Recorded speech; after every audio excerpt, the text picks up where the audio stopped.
Bismillahirrahmanirrahim. Assalamualaikum warahmatullahi wabarakatuh. Perkenalkan, nama saya Irsad Bagus Samudra, mahasiswa UIN Syarif Hidayatullah Jakarta, Fakultas Adab dan Humaniora, program studi Tarjamah semester 3, dan saya berasal dari kelas A. Baik teman-teman semua, pada kesempatan pagi hari ini izinkan saya untuk mempresentasikan presentasi yang saya buat dari buku Bapak Syarif Hidayatullah Jakarta, Pengantar Linguistik Arab. Saya akan membahas tentang pembentukan kata. Baik, masuk ke slide berikutnya, yaitu ada daftar isi dari pembahasan yang akan kita bahas pada pagi hari ini. Yang pertama itu ada pembentukan susut, yang kedua itu ada abreviasi, yang ketiga ada paduan, dan yang terakhir ada pemenggalan. Setelah slide daftar isi ini, nanti kita akan bahas satu persatu apa itu pembentukan susut, apa itu abreviasi, beserta contoh-contoh dari pembentukan susut, abreviasi, apa itu paduan, dan yang terakhir pemenggalan, dan penjelasan pemenggalan, contoh, serta contoh-contoh yang lainnya. Baik, kita masuk ke slide berikutnya. Di pembahasan pertama itu ada pembentukan susut. Nah, apa sih pembentukan susut itu? Pembentukan susut adalah proses morfologi dalam bahasa, di mana suatu kata dipendekkan tanpa mengubah makna dasarnya. Proses ini meliputi clipping atau pemotongan sebagian kata dan akronim. Nah, masuk ke contoh yang pertama dari pembentukan susut, itu ada koala, yang artinya dia berkata, atau koala, yang artinya pun juga sama, dia berkata. Nah, maksudnya gimana? Yang pertama penjelasannya, huruf waw dari koala itu dihilangkan dari akar katanya fa'ala, sehingga bentuknya menjadi lebih pendek, tetapi tidak mengubah makna dasarnya, yaitu dia berkata. Jadi dipindahkan dari koala, huruf waw dihilangkan dari akar kata fa'ala menjadi kola. Begitupun contoh berikutnya, yaitu wa'ada, yang artinya dia berjanji, atau wa'dun, yang artinya janji. Nah, kalau di sini huruf hamzahnya yang dihilangkan dari bentuk fiil atau kata kerja saat membentuk isim masdar atau kata benda. Sama seperti contoh yang pertama di atas. Jadi dihilangkan satu huruf tetapi tidak mengubah makna dasarnya. Proses ini itu disebut clipping atau pemotongan sebagian kata, seperti yang saya jelaskan yang di penjelasan apa itu pembentukan susut. Nah, kita masuk ke pembahasan berikutnya. Apa itu abreviasi atau abreviasi? Abreviasi adalah proses pemenggalan satu atau beberapa bagian lexem sehingga jadilah bentuk baru yang berstatus kata. Istilah lain untuk abreviasi ialah pemendekan.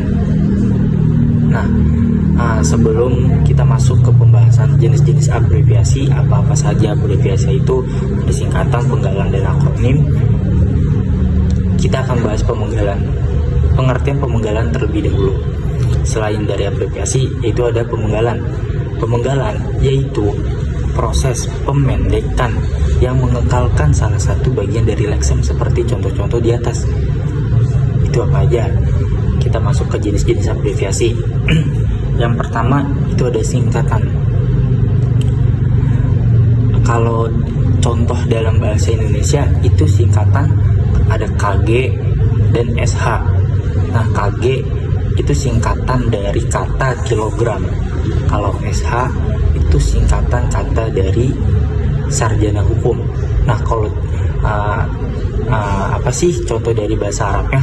Kalau dari contoh bahasa Arabnya ada misalkan kata Bismillahirrahmanirrahim, itu disingkatkan atau diakronimkan menjadi basmalah, atau Contoh lain ada kata alhamdulillahirabbil alamin, itu disingkatkan atau diakronimkan menjadi hamdalah. Yang selanjutnya jenis abreviasi yang kedua itu ada penggalan yang itu proses pemendekan yang mengekalkan salah satu bagian dari lexem seperti contoh di atas. Itu ada profesor. Kata profesor ini dari kata profesor itu dipenggal 3 huruf pertama, 3 atau 2 huruf pertama. Jadi dipenggal bagian depannya itu menjadi prof, dari kata profesor menjadi prof, seperti itu.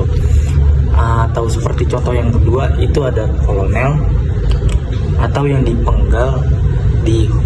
dipenggalkan huruf depannya menjadi kol gitu. Atau seperti yang biasa kita lihat pada kehidupan sehari-hari kita, contoh nama, gelar, atau apa gitu yang biasa ada di spanduk, yang biasa ada di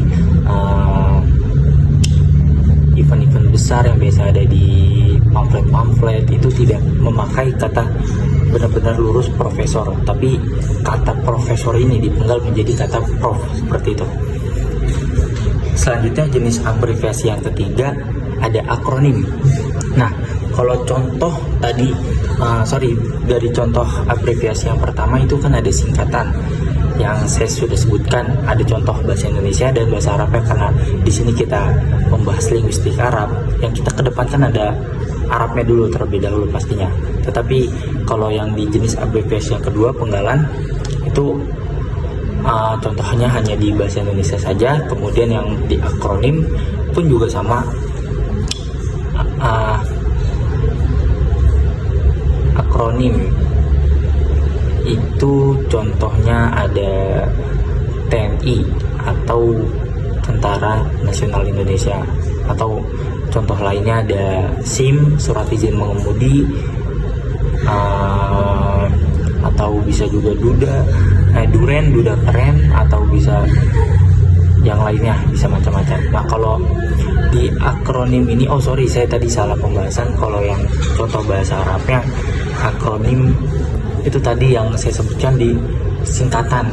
Yang di singkatan itu bukan penjelasan tentang akronim, tentang contoh bahasa Arab bukan singkatan Arabnya itu bukan yang itu, tetapi di akronim yang saya sebutkan tadi dari kata Bismillahirrahmanirrahim menjadi basmalah alhamdulillahirabbil alamin. Baik, kita masuk ke pembahasan berikutnya, itu ada paduan. Nah, apa sih paduan ini? Paduan atau dikenal juga sebagai blending adalah proses menggabungkan dua kata atau lebih menjadi satu kata baru dengan cara memadukan bagian-bagian dari kata asal tersebut.